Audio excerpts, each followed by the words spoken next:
5 waxyaabood oo dadku ku been abuuraan si ay u qanciyaan jacaylkooda laakiin markaas ka shalayaan. Hordhac. Waxaa la yidhi, dhammaan wax kasta waa la ogol yahay marka ay timaado jacayl iyo dagaal.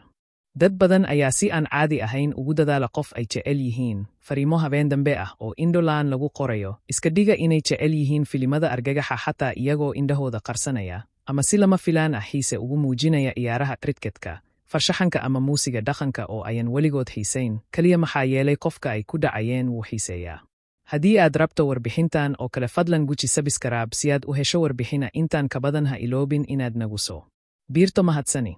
Bilowga arrimahani waxay u muuqdaan kuwo macaan oo aan waxyeello lahayn, balse markay socdaan waxay isu rogi karaan ulays iyo filashooyin aan macquul ahayn.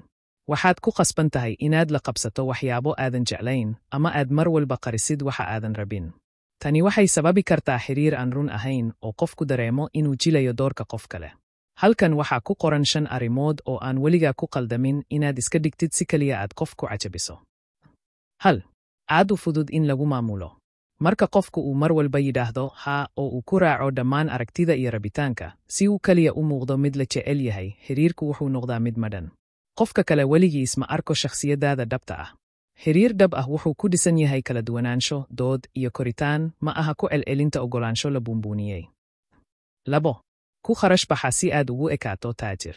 Dad badan ayaa jeebkooda ku xoqda, dharka qaaliga ah iyo qalabka casriga ah ku iibsada, ama goobaha raaxada ah dadka geeya, iyagoo doonaya inay soo jiitaan dareenka qof ay jecel yihiin. Balse tani waxay keentaa xiriir ku dhisan muuqaal been ah, halka runta ay tahay in xiriir adag uu ku salaysan yahay qiime iyo dareen, ma aha lacag iyo faan.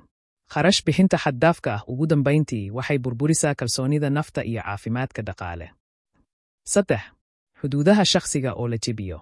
Marka qofku ku khasbo naftiisa wax aanu raalli ka ahayn, si uu kaliya u helo ogolaansho, waxaa dhaawacma is-ixtiraamkiisa. Xuduudaha shakhsiga waa gaashaan, waxay ilaaliyaan sumcadaada, caafimaadkaaga iyo qiimahaaga. Marka la iska tuuro, qofku wuxuu isu muuqdaa mid tabardaran oo aan lahayn mowqif. 4. Xidhashada wejiga kaamilnimada. Marka qof uu iska dhigo qof kale, uu ku jiro hiwaayado aanu jeclayn, qaab nololeed aan isaga ahayn, wuxuu abuuraa sawir aan dhab ahayn oo aan muddo dheer sii jiri karin. Tani waxay dhalisaa ulays iyo khilaaf nafsi ah. Marka runta la ogaado, xiriirku wuxuu noqdaa mid madhan. Shakhsiyadda dhabta ah ayaa ah waxa xiriir xooggan ka dhiga, ma aha jilitaanka. 5. Inuu qofku ku khasbo inuu ka tanaasulo qiyamka asaasiga ah. Qiyamka asaasiga ah, sida qoyska, diinta, anshaxa ama himilooyinka nolosha, waa laf-dhabarta qofka. Marka lagu beddelo ama laga tanaasulo si qof kale loo qanciyo, waxaa lumaya aqoonsiga iyo qiimaha shakhsiga.